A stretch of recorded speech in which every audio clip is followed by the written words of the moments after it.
Okay, awesome. Thank you for your patience, everyone. It's nice to meet you. I am Khushi Shah, your moderator for today's webinar. I am a mechanical engineer and artist based in India. My interest in the hackathon began through my involvements in various communication and outreach activities with the Our Giant Leap. I've been involved with the team for about a year now, and I'm really looking forward to this year's hackathon in Canada. I would like to introduce our speakers. So today we have with us Dr. Sarita Dara. So Dr. Dara, if you would like to introduce yourself.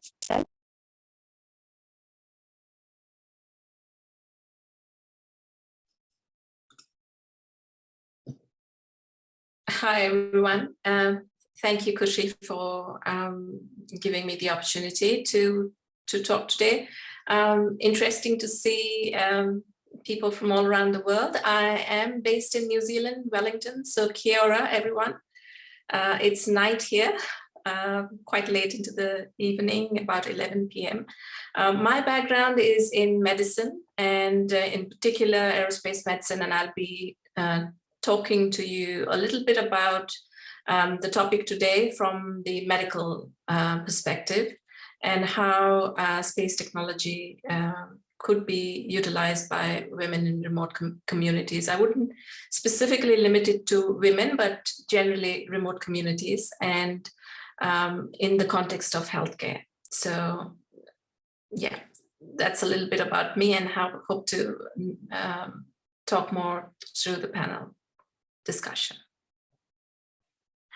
Awesome. Thank you, Dr. Dara. Olga, can you please introduce yourself as well? Greetings, everyone. My name is Olga Laiza Kupika. I am a senior research scholar with the Okavango Research Institute under the University of Botswana. I'm based in Maun in the northern part of Botswana. My background is I have a PhD in natural resources management. I specialize in climate change adaptation, and my work centers around climate change adaptation issues related to sustainable livelihoods and community development, especially when you look at livelihoods monitoring across Africa and how livelihoods are being impacted by climate change. So for this hackathon in particular, for this meeting,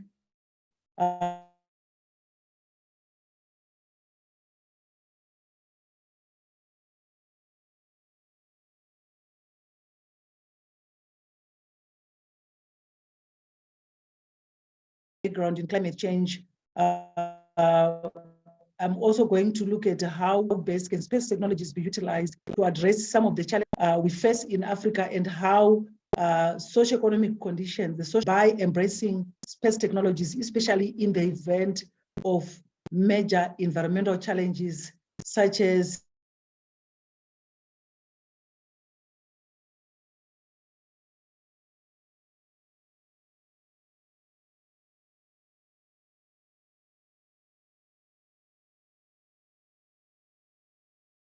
Hello, Olga, can you still hear us? I think we lost you for a bit.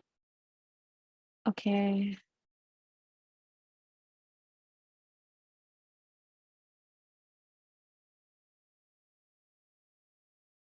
Hello, Kushi? Yep, we can hear you now. Okay, looks like I had lost you there. Yeah, we couldn't hear what you were saying at the end. Can you still hear me fine? Yes, I can hear you. Can I go through the introduction again? Yeah, yes, please. Okay, apologies for that hiccup in the connection. So I said my name is Olga Kupika. I'm a senior research scholar with the Okavango Research Institute under the University of Botswana here in Maun. Maun is a town situated in the northern part of Botswana in the Okavango Delta. So my background is I have a PhD in natural resources management. I also hold an MSc in tropical resources ecology. So in climate change, as a climate change adaptation expert, my responsibilities and work focuses is actually multidisciplinary in nature, because climate change issues cut across different disciplines. So as such, when I joined this hackathon, the main idea is to discuss with the youth and find out how best can we embrace space technologies to be able to address the socioeconomic challenges which Africa is facing in the middle of disasters such as climate change and other natural disasters which affect the well-being and livelihoods of communities. Thank you. Thank you, Olga. Before we move ahead, I would like to tell you a little bit about the Our Giant Leap Hackathon. So the Our Giant Leap Hackathon is having its second edition in Canada this year. For the theme for this year is how can space technology and know-how support and be utilized by women in remote communities. Some of the sectors that we will be focusing on for the hackathon will be Earth observation, space medicine, telecom, space policy, and how these sectors can tackle concrete issues of remote communities. Before we move further, I would also like to mention that we will be having the registrations for the hackathon open soon. So please keep an eye out for that through our social channels.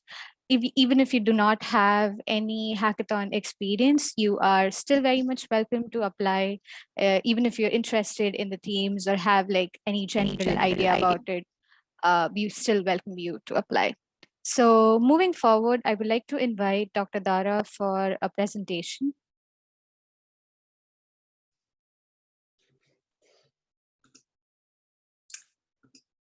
All right, I'll share my screen and hopefully we're able to see that.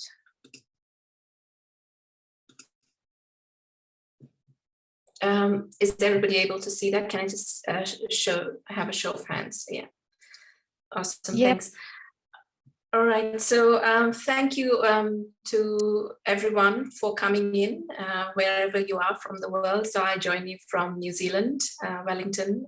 My background is in medicine, and we are talking about this topic. So for the next 7 to 8 minutes, I hope to just give you a brief glimpse of where I come from the healthcare sector, in particular space medicine. That's my area of specialty. And also how medicine, that we apply to space, how can that be applied to life on Earth? So I hope I can translate some of those messages across. It's a very quick snapshot of everything. So just a bit about my background. I have, after finishing my medicine, I did aerospace medicine. And then went on to do space studies. I also have degrees in occupational medicine, public health, and human factors engineering. So I practice in New Zealand as a senior medical officer with the Civil Aviation Authority, but also practice as a space medicine consultant and occupational physician. I am a Space for Women mentor with UNOSA. And also, I'm very keen about promoting STEM backgrounds, not just for women, but for younger generation across. So I'm part of the Homeward Bound program as well. So what I'll talk to you today is basically primarily from my experiences and does not represent the organizations that I work for. And basically, it's just to educate you around what the field of aerospace medicine is, or space medicine, and how that applies to applications for remote communities, in particular healthcare for remote communities. So that I structured my talk around 3 broad areas, and this is just a teaser, just to give you an insight. So what is space medicine, and how space medicine knowledge can help life on Earth, and how space technology can address health challenges in remote communities. So these are just 2 thinking points for us, and I'll hopefully cover some brief insights into each of these areas. So just the big picture, life as we know it. We know that Earth is the only planet which sustains life, and it carries those characteristics that is able to sustain life. So human beings beyond Earth cannot survive. So that's a hostile environment. We have managed to go to different planets in the solar system by sending rovers and satellites, but we've only landed on the moon and come back safely. So human beings beyond Earth have just gone to the moon and come back, and that ability to go to a different planet and come back, that was enabled by certain life support technologies, and I'll talk very briefly about that. And aerospace medicine is all about that, enabling life in the aerospace environment. We want to go back to the moon as human beings, as well as we want to go to the Mars, and those are things that are going to be happening in the next decade or so. So aerospace medicine is a very broad clinical discipline that encompasses the many challenges that face humans engaged in aerospace activities, not just on Earth, but beyond Earth. And some of the common spectrum of activities that we've all engaged in, we've all flown from point A to point B, we've flown in an aircraft.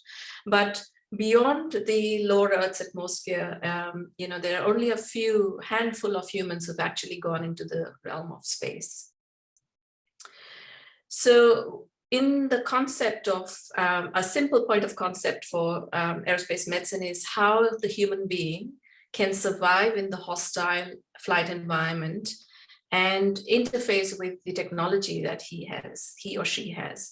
So it's the human machine and environment interface that aerospace medicine basically deals with. So that's the three broad areas which we look at. So there are many subdivisions of aerospace medicine, but I think the crux of it is that we are looking at taking a human body into the hostile flight environment. This again is a little bit more complicated picture. What it's trying to tell us is that it's not just a simple, space medicine is not just a simple doctor-patient relationship. It's enabling life beyond Earth. So it involves a huge range of areas, including clinical medicine, which is looking after the health of pilots and astronauts, but also enabling their performance, not just physical performance, but cognitive performance, and also enabling them to perform effectively in the abnormal flight environment. So, providing adequate support in terms of the habitat, providing adequate support in terms of how they can interface with the technology and so on. So there's a whole layer of interdisciplinary interactions within the field of aerospace medicine. So it's very different from traditional clinical medical fields. Most of you would know that as we go into microgravity, the human body has certain changes. In fact, the whole body, from the brain to the bones, they react.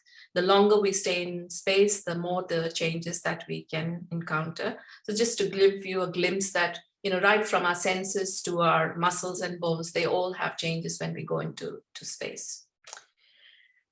And one of the ways by which we monitor health of astronauts in space is by telemetry and telehealth, because you can't really take physicians up there. So you basically have a few people who are on, let's say, the International Space Station, which has been, has a continuous human presence for the last 2 decades.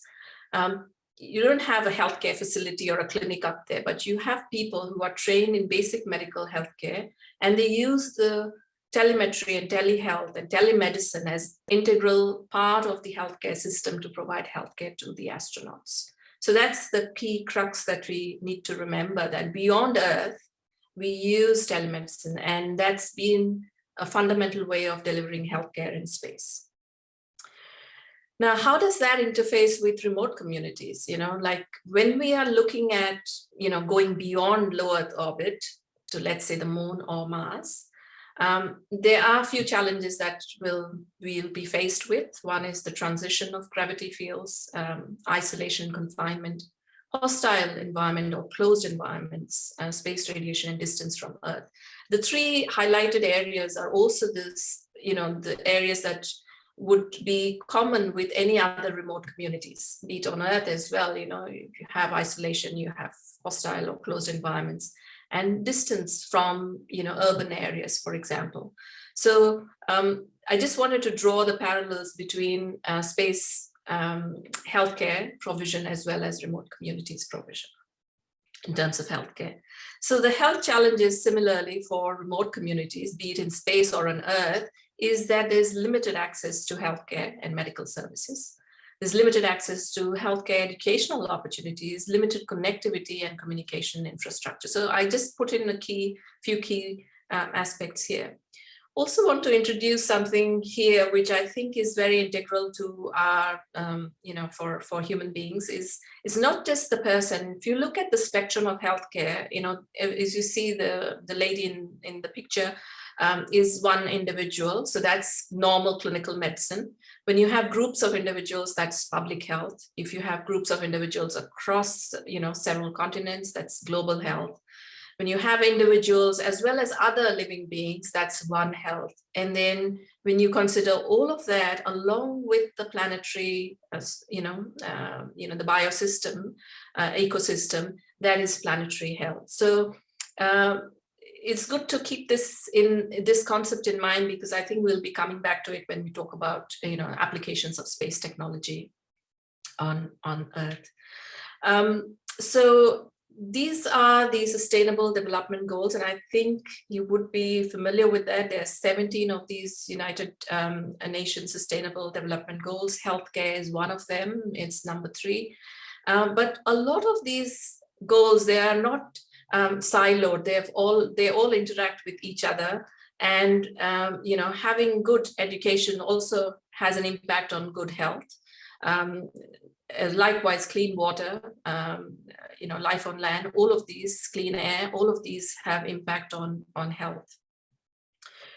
So space technology, and how does it impact us on Earth? So there, in the past several decades, since we have gone to, do exploration beyond low Earth orbit, there have been several innovations that have been done that have benefits directly on healthcare on Earth. And these are some of the examples, medical innovations, treatments, robotic surgery, telemedicine, and I think we did see a lot of it during COVID. Biomonitoring, technology to monitor health and well-being, not just physical health, but also mental health, as well as health monitoring of populations and planetary health. So the entire spectrum of, monitoring air, water, and migration, disease spread, everything. All of these is how space technology can help better health on Earth. Couple of examples that I just wanted to cover, which I think in terms of the context of the topic. One is remote medicine, telemedicine and e-health. And this is because, in remote communities, it's really very relevant in the context, not just on Earth, even let's say there's an emergency on an aircraft, we use satellites to be able to use telemedicine to treat somebody on board the aircraft with whatever resources that they have. The other aspect is monitoring global health, and that is more from a holistic point of managing the climate change and disaster management and so on. So that again requires Earth observation, satellite imagery, navigation, communications for planning. So there are examples like this from several countries. I've just used an example here just to showcase that space technologies have been used to improve healthcare in remote areas. This is an example in Brazil, and in using telemedicine and telehealth, and how by using environmental monitoring, and this is again another example where you actually are monitoring the Earth's ozone layer. And I think many of you would be familiar with that. The ozone layer was, growing in size. It was impacting human health for those who were living in the southern hemisphere, primarily because when ozone is depleted, the harmful ultraviolet rays come onto the Earth surface. And monitoring that over a period of time has helped us in order to track the changes and possibly reverse it to an extent. In the recent COVID pandemic, I think we did there was, with remote access to healthcare to many individuals, telemedicine has actually taken off in a great way, helping communities, not just in remote areas, but everywhere. And that has been made possible by satellite technology in terms of communication, as well as Earth observation satellites, which provide us information from a high vantage point, which helps us in protecting not just our health, but also the environment as well as the planet. So that's briefly what I wanted to touch upon, but I think we can explore a little bit more about this in our discussion subsequently. If you have any questions, feel free to pop them in the chat, and we'll be able to talk through those. Thank you for your time. Thank you so much for the brief presentation. And like Dr. Dara said, if you have any questions, feel free to use the Q&A option of the chat to mention them. I would like to invite Olga to go next. Can you hear us all right?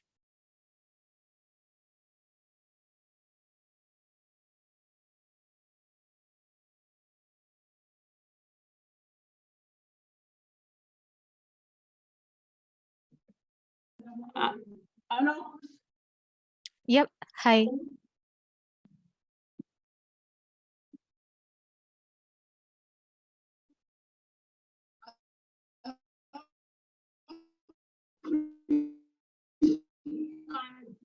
I'm sorting out something. I'll be connecting in a minute. Sure. No worries at all.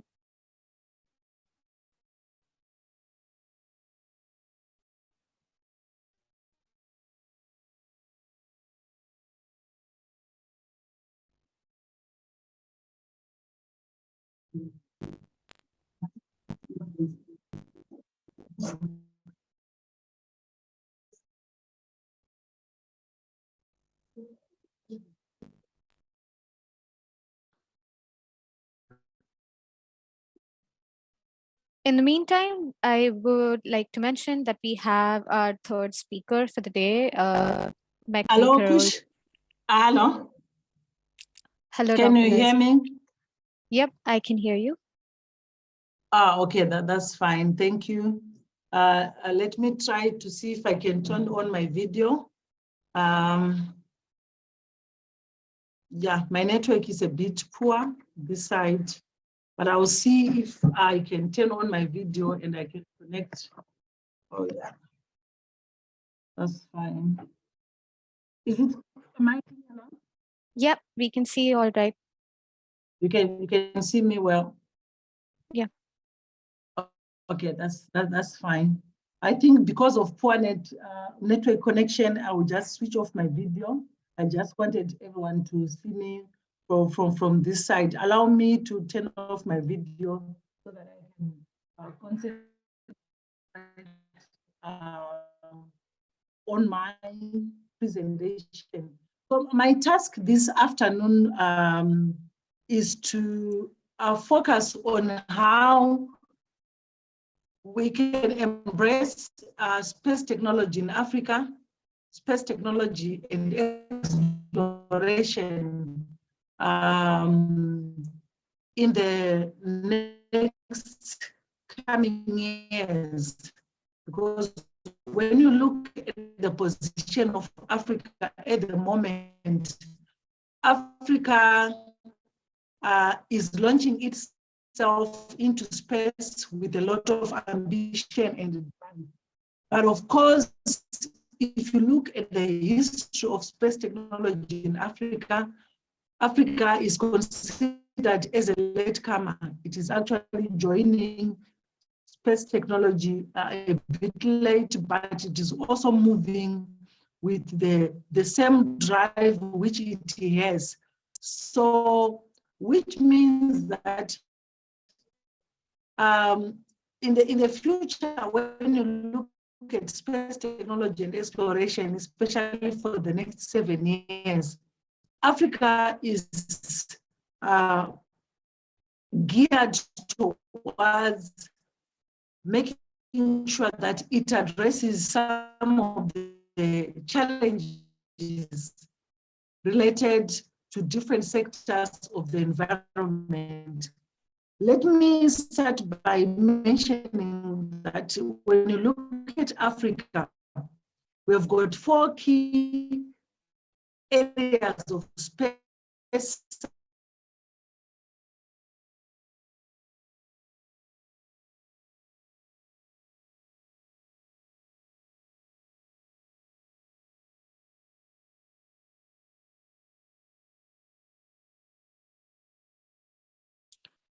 We will have Dr. Laiza joining us in a few seconds. Please be on standby, everyone.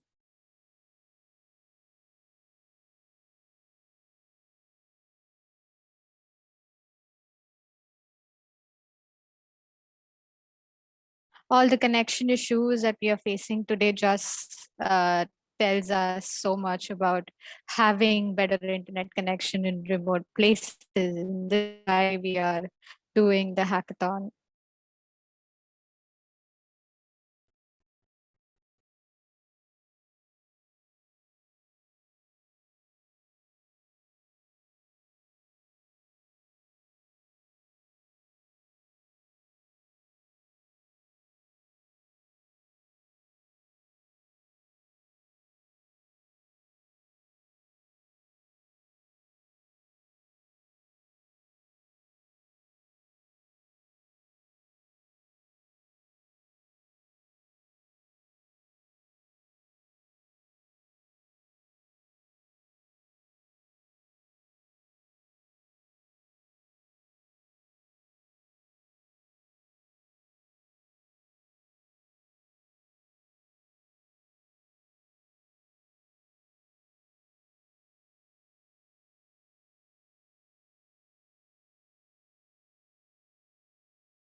Okay, in the meantime, please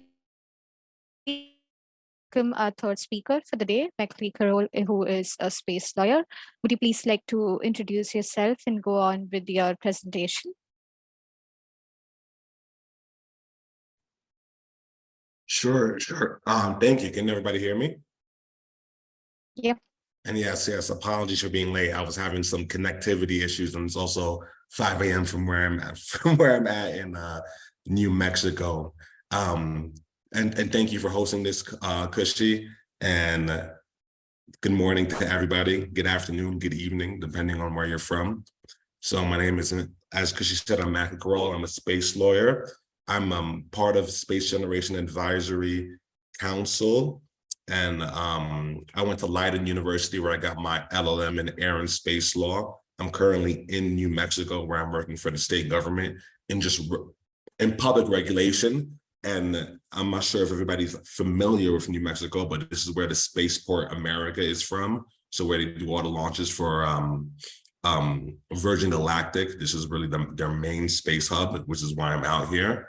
But let me see if I could share my screen right now to give you a brief presentation on what is space law.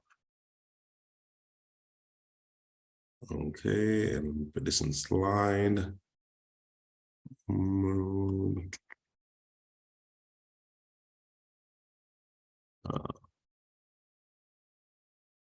Start slideshow.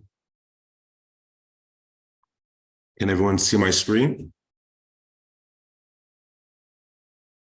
Yes, we can. Okay. Put it in slideshow mode. And I'm also part of the Space Court Foundation. So if anyone's interested, we're a 501c3, we're a nonprofit that's all about spreading the awareness of space law, because many people don't even know space law is a thing. So this is going to be a primer of space law before we get into the actual panel discussion. So as you can see on the screen real quick, space law, while people think it's something new, it's actually not. It's been since 1967 with the beginning of the Outer Space Treaty, which was then followed by the Rescue Agreement, which is what it says it is. But let me actually start with the Outer Space Treaty real quick. 2 big things you need to know about the Outer Space Treaty. Okay, one is that space is for the benefit of all humankind. That's what it's the main premise of it. And the other premise is that no country can own anything in space, okay? Because there's no appropriation of anything in space, of any planets, of any resources in space. But what we see what's happening now is, even though there's no ownership of countries in space, that doesn't have anything for corporations in space, right? So that this is why you have corporations like SpaceX, Blue Origin. While no country can own anything in space, there's no actual language for actual corporations. And even though people might see it as a loophole, a corporation like SpaceX, for instance, is registered in America, right? So even though no country can own anything in space, you have corporations like SpaceX who try to bypass that. They're still American registered corporations, so they're still subject to the outer space treaty. And then the second big premise about that is you can't put weapons of mass destructions in space, right? It's the two big premises of space law. But then when you think about what's a weapon in space, right? When people think of weapons of mass destructions, most of the time they think of things like nukes, right? But satellites can be considered weapons, right? Just because satellite surveillance can be considered as still a weapon. So there's a gray area in that. Then it was followed by the rescue agreement, which is what it says, like every country you have a duty to rescue your fellow human being in space if there's a struggle or something. And this comes in line with everything with the submarine ocean gate situation. There's a lot of parallels between space law and maritime law. So on the side, I'm actually working on establishing, and this might have actually happened yesterday, establishing a nonprofit that helps people in space and helps people get into the workforce in space. And a second thing about that is that not only we're trying to get people into the workforce in the space industry, no matter where you're from, we're also trying to set a clearinghouse so we have everybody's information when, unfortunately, if a disaster happens in space. Then that was followed by the Liability Convention, which, as you see, it holds countries liable for any damages that they might do with spacecrafts, with rockets. If you're a launching state, you're liable for your actions that happen in space. And then there was the Registration Convention, which means you have to register whatever you put out in space so we can actually keep track of it. And then there's the Moon Agreement, which is it's the least effective of the 5 space treaties. I don't know if everyone's been following what's been happening in space right now, but we have the Artemis Accord. So that's the next step of the Moon Agreement. And the Artemis Accords is for the Artemis missions, which is humanity's second time getting into going back to the moon. Okay. And next thing. So yes, so the Outer Space Treaty has started with in 1957 after the launch of Sputnik. Okay, and then it's really the start of everything space law related. So that's why it's considered here the Magna Carta of space law. And like I said, the two main principles for me is no nuclear weapons in space, weapons of mass destructions. And from Article 2, no country can own anything in space, right? But like I said, there's loopholes because no country can own anything in space. But what does that mean for actual companies in those countries? And then again, space has been the benefit of all humankind, and the moon and all these other celestial bodies should be for peaceful purposes. But again, peaceful purposes is not actually defined in space law. So this is where there's a lot of wiggle room for countries to do things in the name of national security. Okay. Next line. Yes, more about the Outer Space Treaty, and then what stems from the Outer Space Treaty, as states are liable for damages caused by the space objects. That's the Liability Convention. States are legally responsible for their activities. Again, that's the Liability Convention. This part, the first one here, astronauts are considered envoys of humankind. That stems into the Rescue Agreement, because astronauts represent humankind, you're obligated to make sure you provide them safety if a situation happens. And also, you must avoid harmful contamination of space. That hasn't stemmed into an actual space law treaty, but there are guidelines that exist. And the thing is, guidelines are different than treaties because while treaties have a legal precedent, guidelines are, as the term suggests, just guidelines. You don't have to stick to them, but it's something that you're motivated to do, and it's a suggestion to do. Okay, the next slide. More into the rescue agreement. So like I said, like all of the following space treaties, the 4 space treaties, they all stem from the Outer Space Agreement initially. So the rescue agreement stems from Articles 5 and 8 of the Outer Space Treaty, which determined that you have to have due regard for your fellow human, I guess, right? And sets up obligations between signatories to assist astronauts in distress and engage in rescue attempts. And liability convention, as I said earlier, and as you see the name, it holds countries liable for their activities. The thing about the liability convention is that it hasn't actually been used, except there was one situation, the Roscosmos situation, where Russia had launched a satellite and it crashed in Canada. This had happened, correct me if I think this had happened in the 80s, but the thing is, Russia was never, the Soviet Union at the time was, they weren't able to enforce them to pay for the liability. So like that's a big criticism about a liability convention, because it's a UN document. How do you force somebody to pay? The UN doesn't have any military force, it doesn't have any teeth, but that's a big issue. But the cool thing is that it is set up in place just in case, something does happen and you want to hold someone liable for it, for their damages. And like as I said here, there's 2 types of liability: strict liability, which is for damage that happens on Earth, and fault-based liability, which is damage that's in space. So fault-based liability, no matter what the situation is, if you caused it, you're liable for it. And it's a very thin line between fault-based liability and strict liability. See some questions. I'll jump to the questions after I get to the end, or because let me know if there's any questions too that you want to, because I kind of want this to be a very interactive presentation. Yes, this is more information about the liability convention, what's actually defined as a space object. Okay.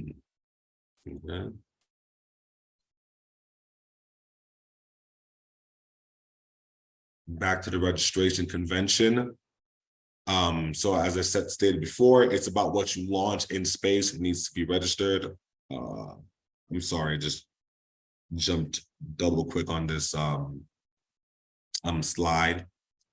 But yes, the function of the registration convention is just so you know who puts things up in space, right? There's over 300 satellites currently in space right now. That leads to the Kepler effect, where it creates space debris, and then it has a chain reaction. And that's not good for anyone, because we want to limit the amount of space debris that's happening.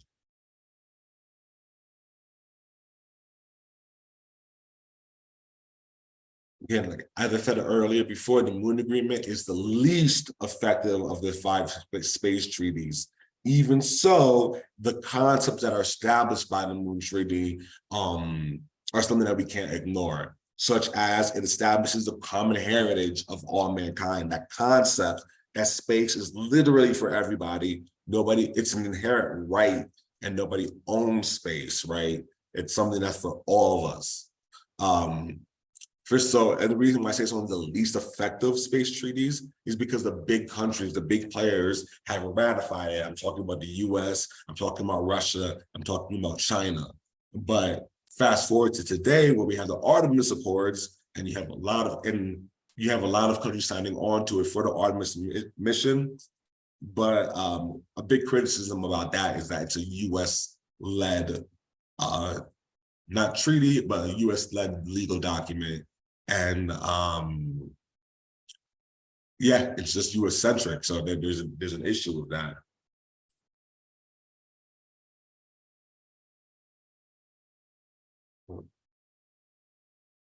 And a thing to understand is, so the Moon Agreement establishes the concept of the common heritage of mankind, while the Outer Space Treaty establishes the province of all mankind.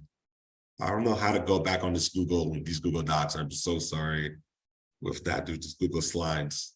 But the difference is, let me go on the common heritage of mankind, province of all mankind, is essentially the same thing, right? Like it's really speaks on space being a natural right for everybody, for the humanity.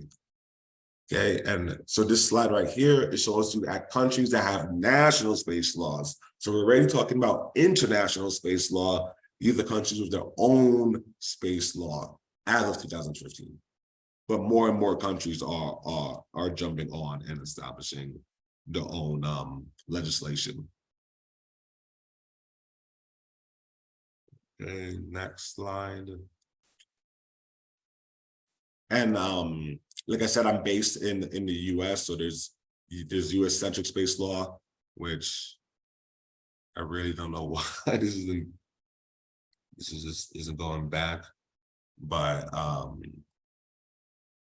so on the US side, before I jump into the European side, there is things, like I was saying, the biggest thing that we're facing right now is the Artemis Accords. We've had countries, I think there might be 20 countries that have signed at this point. We have India, Canada, Luxembourg, Brazil is a signatory to it. Basically, any country that wants to jump on this going back to the moon train has signed to it.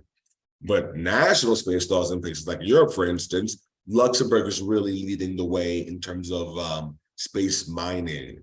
And that's a huge thing, as in asteroids have been hypothesized to have like amounts of platinum and iron ore, something that we can actually use. I'm actually not a big fan of the concept of trickle-down economics, if there's any economists in here, but in space, you could actually kind of see that having an actual real effect, right? Like if you were able to mine an asteroid with more platinum on an asteroid than we have on Earth for things like cell phones and stuff, that should, in theory, have a trickle-down effect. Okay, Italy is one of the first European countries to have established a national space law, which they did in 1988. And an interesting thing about Italy is that they had one of the first spaceports, but it wasn't in Italy. It was actually in the continent of Africa. Same thing for the European spaceports of French Guiana, right? It's actually in Africa, not in Europe. So that was it for my presentation. And apologies for coming in a little late. No worries at all. Thanks so much for the brief presentation. While we wait for Dr. Olga to join in whenever she has a better connection, let's begin with our panel discussion. We have some questions in the box, but for now, I will start with the questions that I have planned for you, because I have a lot to ask. So let's begin with the first question. So the first question is, for making a leap for gender equality on Earth, what do you think is the main catalyst among sectors like space medicine, policy, and Earth observation? Dr. Dara, would you like to go first? All right, thank you for that. Thank you to to everybody for their comments. I just listening into the presentation as well, so I thought I didn't want to disturb by putting in my comments there, but we can get to them later.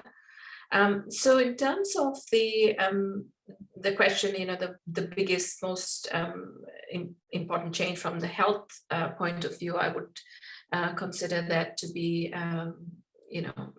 communications, as well as Earth observation. I think both of those examples that I brought forth in my presentation, those were the key catalysts for change for health in remote communities. We already have a satellite-based communication system, which helps, providing a network of communication to remote areas. And that has enabled, things like telemedicine to be able to be done, or providing healthcare in those settings where the resourcing for either hospitals or healthcare professionals is very low. The other part is also obviously Earth observation, which has been widely used in order to improve healthcare in remote communities.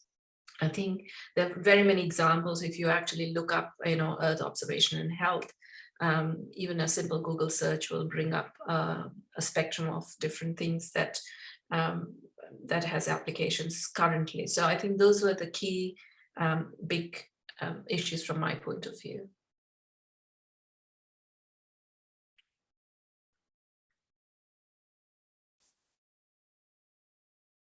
Yeah, just to jump in on my end, when I'm thinking of main catalysts, especially for gender equality and space policy, it's about inclusion, and active and intentional inclusion, right? So this means creating space for diverse voices and actively encouraging participation from women and other marginalized groups at all levels, from design to implementation, right? So people think when they're thinking, I'm a space lawyer, people, when they think about space, they're usually thinking about engineers and scientists. But remember, and this is a big thing I should have said about the Outer Space Treaty, one of the premises is that space is literally for all of mankind, like everybody, all of humankind. We don't even want to say mankind anymore, it's humankind. So we're trying to get everybody active into space, right? And it's more than just about numbers, it's about making sure that these voices are heard, respected, and can influence decisions. I'm talking about specific policies, and such as advocating for gendership parity in leadership roles, mentoring programs, and creating safe, non-discriminatory work environments. Right? And this is more than just wishful thinking. This is something that you could actually do within the industry, within space policy, within space law. You could help drive inclusion. Like I had said earlier, I'm working on a nonprofit with some people from SpaceX to develop, to represent, to get people from underserved communities into the space industry, not just into the space workforce, because that's the end goal, right? We want people not to just be active, but to make a living from it. So those are just my thoughts on it.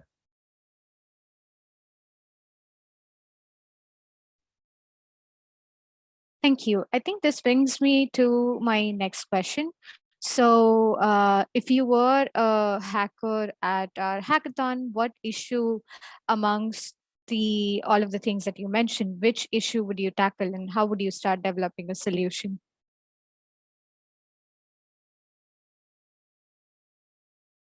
Can I start this, Dr. Dara, if you don't mind? Yes, please. So me specifically, if I was a hacker, I would try to tackle the issue of data accessibility in terms of like representation in space policy. So a lot of things that you hear, especially in the past years, a lot of things would be getting to the satellite industry, because satellite's all about collecting data and everything. But it's like, what do you do with this data? There's a lot of Earth observation stuff. You could actually use this information to get more people into the industry. So you could use the data to shape policies, right? And that while it might not represent things that are happening for in the perspective of like women in marginalized community, it's still a start, right? So like me personally, I'd start by developing a platform that gets all the data together, and you consider variables like gender, ethnicity, your socioeconomic status, right? Like this is how you get more people involved into the industry, because we're in 2023. There doesn't need to be this Cold War-esque like policies when it comes to space, right? And I'm saying that this solution, you could incorporate like things like algorithms, things like ChatGPT. There's like, you language learning models to identify patterns and trends within the data, which could then be used to get more people into the industry and allow for more policymaking stuff. So I definitely, if you're a hacker, right? Hackers hack things. That's what you hack. You hack data. So that's my 2 cents on it.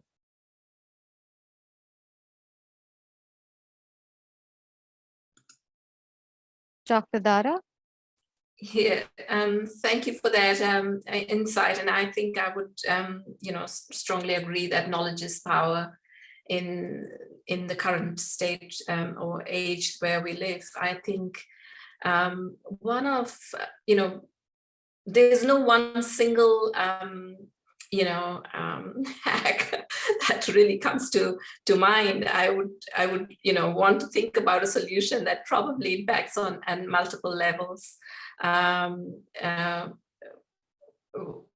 Coming to the theme of knowledge, I think we do have access to data through Earth observation, through satellites and communication, and providing access to that information to everybody in an equitable way. I think that would be one of the fundamental principles, even in healthcare, empowering women, educating them, providing them the mentorship, and, having them see role models so that they can develop in their STEM careers. And that just not only helps them and the well-being and health of their families, but also has an impact, like a tsunami of impact, a chain that goes across the community as well. And you see that in, my work when I was doing my medicine, public health, in remote communities where there was no hospital access and so on. There were people, women who were actually trained with some basic, skills in terms of management of health for the children and looking after health for other women as well. And that actually brings about a dramatic improvement in the survivability rates in those small communities. So I think I would strongly agree with the, providing access to information, the knowledge, empowering women to take up some of the roles in the STEM careers, and providing mentorship along the way. I think these are also very important in healthcare delivery in remote communities.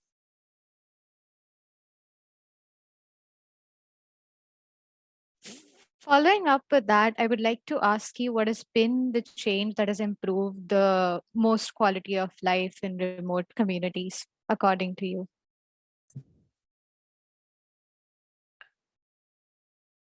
Sorry, could you please repeat that? Sure. What has been the change that has improved the most quality of life for people in remote communities? I would, I can probably just speak on from my experience, I think, from a public health perspective of the change, because I don't know if we've really actually done a comparative analysis of change, the different changes that have been done in the communities and which of them has had a greatest impact. We do know that access to good water, good food, good air, has the best, outcomes in terms of health of, remote communities, or health of human beings in any community for that matter. And I think by using or leveraging on space technology, we can look at all of those aspects, to improve health and sustainability on Earth. So, I don't have an easy answer, but I think they're all sort of interrelated kind of solutions. One of the things about space that I have learned over my career is that you cannot silo any of the space work into one particular field. Even as healthcare professionals, we do have to work with all other professionals across disciplines to be able to come to solutions. So I think that's one of the great things about SGAC and my previous participation in other workshops as well, where individuals come with different skill sets and you put all your talents together and come up with solutions which may not be the conventional solutions that we are looking at. And in any other industry, and in space, you do need that interdisciplinary, intercultural, infiltration of ideas to be able to progress in an innovative way.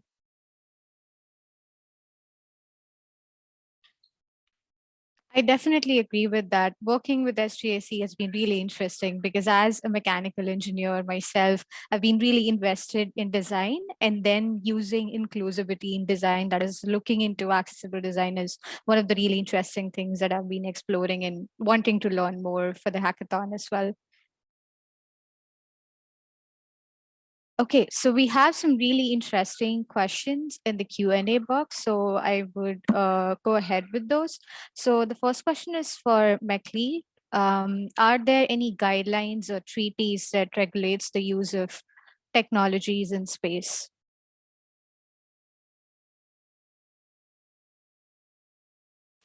Yeah, that's a very broad question.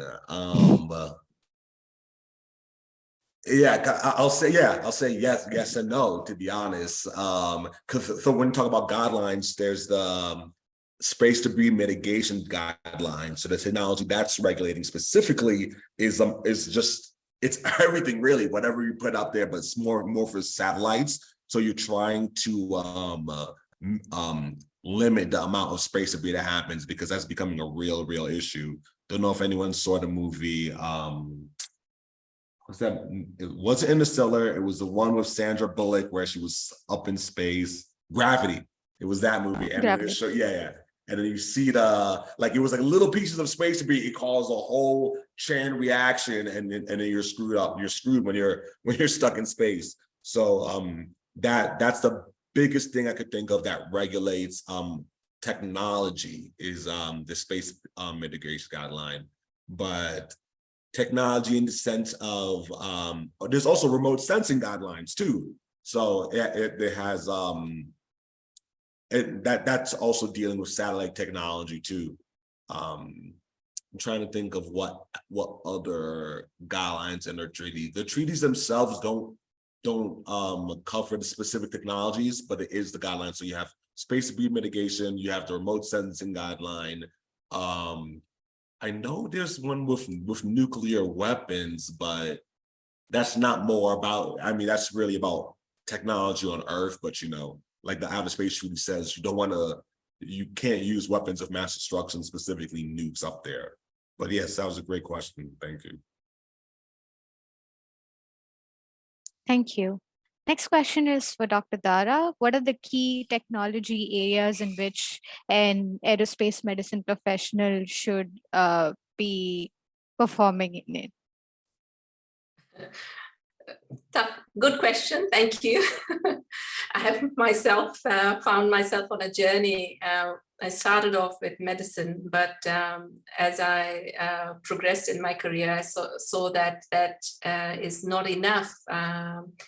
You need to be, you need to broaden your skills, and it's a topic for another talk by itself. And I guess if you remember one of my slides, I talked about aerospace medicine being not just clinical medicine, but also looking at human performance. So human performance, we look at both cognitive, that means the mind, as well as physical abilities, so physical performance of human beings. And also extending that performance by providing them technology. So the human factors engineering component of it. So how can you maximize human performance by providing them with technological aids, either to from a cognitive point of view or even from a physical capabilities point of view. So pure medicine obviously is required, but that's not just the only skill. you would need to have a broad understanding of how the body works in abnormal environments, how the human mind interfaces with, um, with the technology as well as the environment. So I think there's a huge interplay between various disciplines. So aerospace medicine is a combination of medicine, psychology, human factors engineering, as broad disciplines. You need skills from all of these areas to be able to deliver, some of the solutions. Having said that, that doesn't limit any of you who have interest in space life sciences or engineering to be able to contribute to healthcare, because I think some of the solutions that we have from healthcare are purely digital as well, or technology based. It requires understanding or working or collaborating with, other healthcare professionals who can provide you the insight, and you can, with your technical skills, develop certain tools or technologies which can help, the professionals in general in the field. So my area, while I work in aerospace medicine, I don't really do coding or digital. I work with somebody else who has expertise in that, and we exchange skills and collaborate in order to come up with healthcare solutions as well. So that's one way of going at it, instead of learning everything yourself. Collaboration is another way to go forward.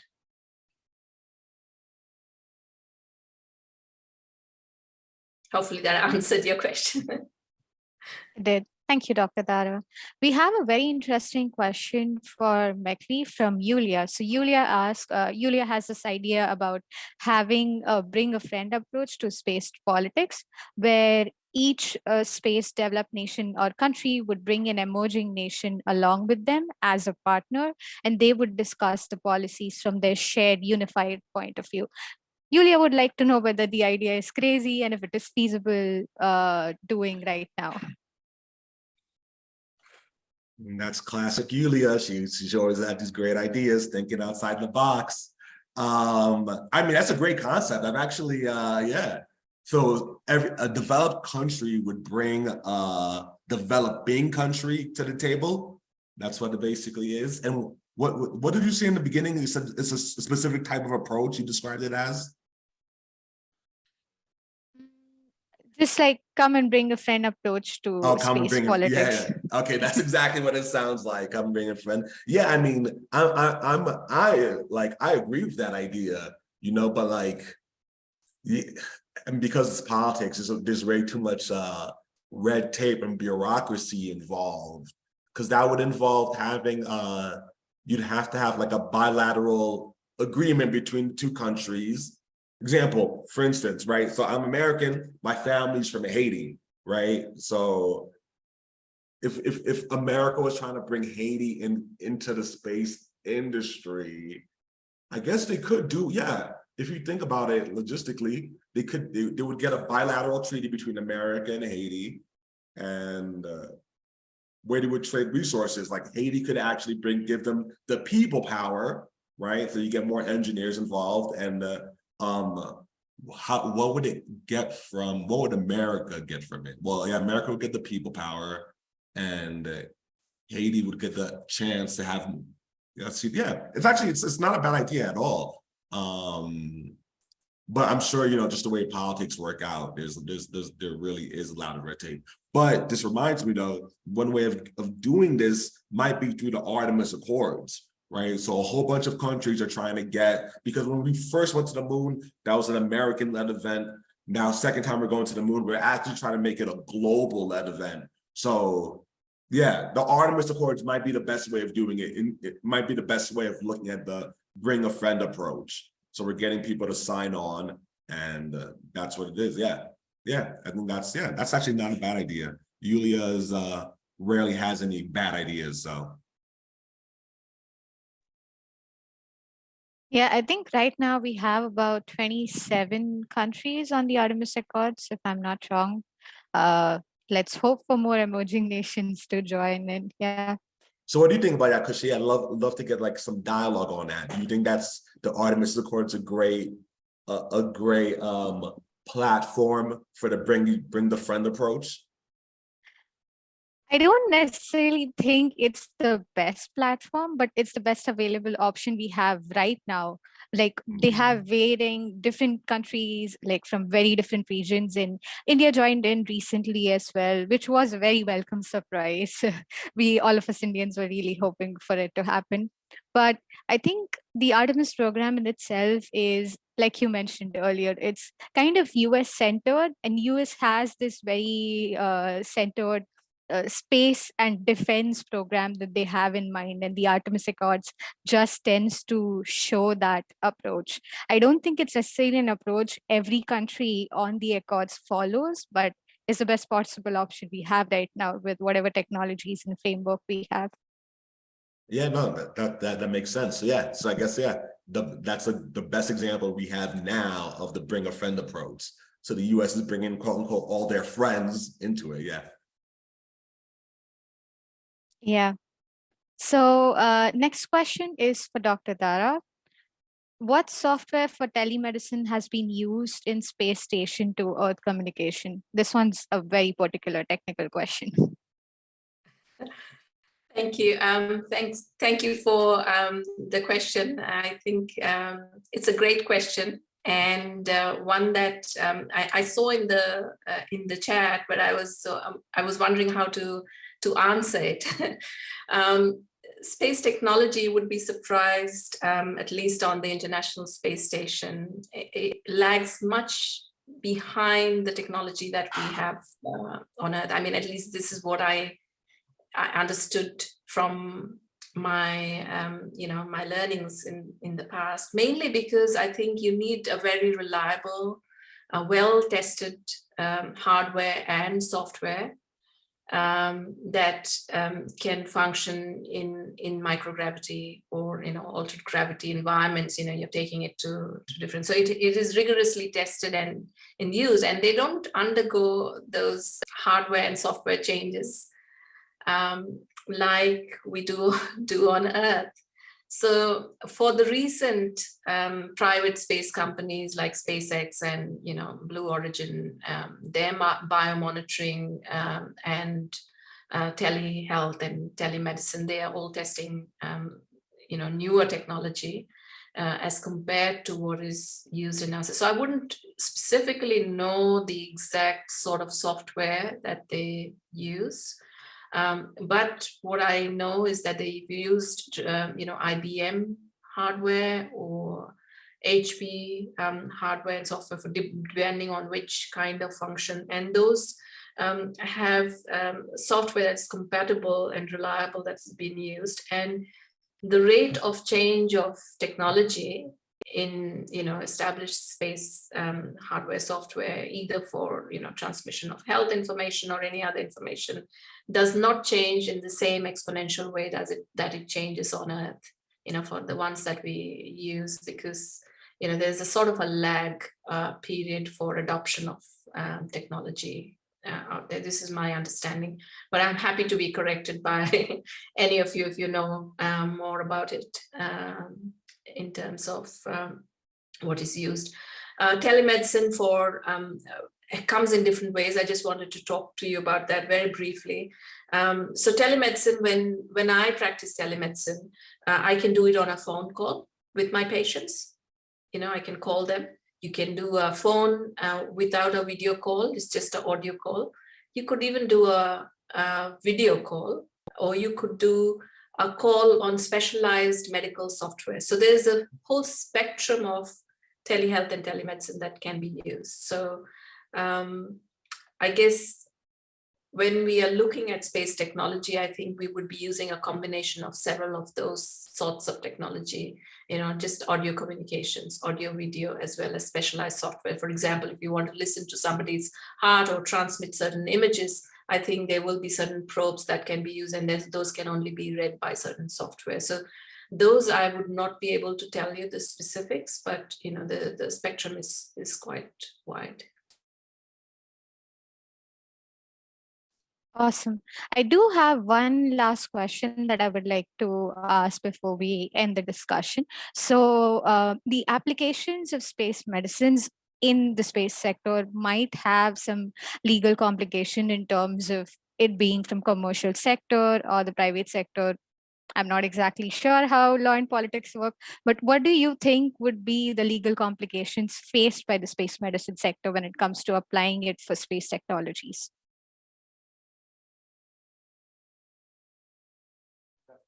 And being the space lawyer, what the legal complications are. And I'd written in the chat, actually, and based off what Dr. Dara had said, there's 100% a lag between the rate of technology and the laws that regulate them, because like technology just happens at such a fast pace, and like law does not happen at such a fast pace, no matter how much people try to think it is. And I think a great example of that is like the use of ChatGPT, right? Like it's funny because I was like looking this up the other day. So it officially got released in October 2022, which isn't not even a year ago. And laws are basically, they're just like, at least the legislation is just starting to talk about it. And that's kind of fast, if you ask me. They usually take like a year or two before they start addressing it and how it might take place. And when you talk about space medicine, it's really like a trial and error thing. Like you have to like at least do it first before you realize what laws you need in place to see if it works. So yeah, that's the biggest issue between the legal and the space technology realms, is that law will never be fast enough to cover this kind of stuff. And it's interesting, even just talking outside of the space medicine scenario, in the US, when it comes to commercial space flight, they've done a moratorium in like the government. So the government was like, okay, so we won't regulate things for a certain amount of time, just so we can give you the opportunity to try it out and see if it works. So we won't do it. It'll be a hands-off approach. And then and the way it's been working in the US, they keep pushing this moratorium. Like I remember when I first read about it, I think the moratorium was till 2012. Now they're like, all right, now it's to 2018. Now it's after that, we'll keep extending it, because you have to give the industry time to try these things out, right? You can't, like Rome wasn't built in a day. The space industry will definitely not be built. That infrastructure won't be built in a week or a month. So you have to give that time for trial and error. Do you have any final thoughts on this, Dr. Dara? No, I sort of agree. I think, many of the things that we want to use in space has to go through appropriate process and rigor before being implemented. And particularly when we are dealing with human beings and human health, I think there comes the issue of ethics. You don't want to send healthy people up there to Mars or, far away. And then when they come back, without the guarantee that they'll come back just as healthy. And I think that's been the biggest challenge from the health perspective, exposure to radiation, for example, you have the risk of cancers.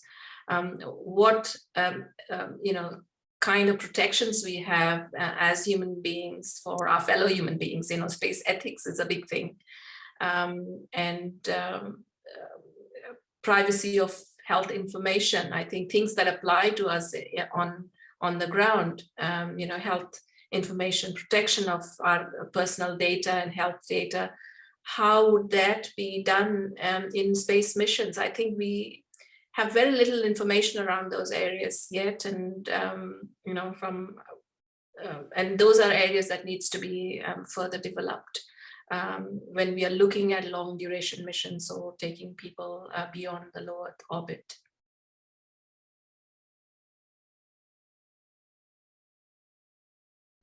Okay. Sorry. Yeah, unfortunately, I don't think Dr. Olga was able to join in all this time due to a poor connection, but I do appreciate your thoughts, Dr. Dara and Mclee, and all the questions we received. We've had a lot more questions in the chat as well as before. during the registration form filling. So for all the participants, I will try my best to get them all answered from our experts here and send them to you once the webinar is over. With this, I would like to conclude the main discussion for the webinar today. I hope everyone here got to know a bit more about space medicine and space policy in how we can apply it for the remote communities. Yulia has been posting on the chat that the hackathon, more information about the hackathon, in case you missed it. The hackathon will be in Canada and fully hybrid. So if you cannot participate in person, we sure do hope you can join us online. And for more information, you can visit the link in the chat and also send us any questions at the email address mentioned over there. Before we go, I would like to request everyone to switch on their cameras for a quick picture. Thank you, Kushi. You're a great moderator. And thank you, Dr. Dara, too, as being a great panelist. I'd love to reach out to you on LinkedIn. Thank you. Great to have everybody here and to see so many people from all around the world. You know, it's wonderful. Thank you so much. I'm going to do a countdown before we go ahead. Do we have any more people turning on their cameras for me today?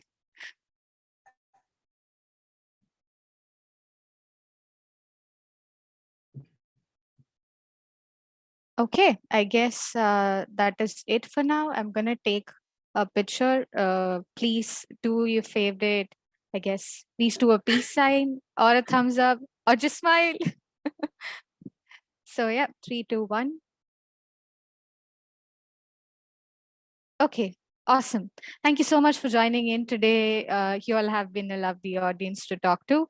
We will try our best to get you all the questions answered that you mentioned in the chat or before the webinar registration. Again, thank you to our speakers, Dr. Dara and Mclee, and also thank you to the support team from OGL that helped with this webinar, especially Yulia. Yes, thank you. We hope. Yes, thank you, Yulia, Kushi, and Dr. Dara, and everybody who attended. Thank you. Thank you, everyone. Thank you.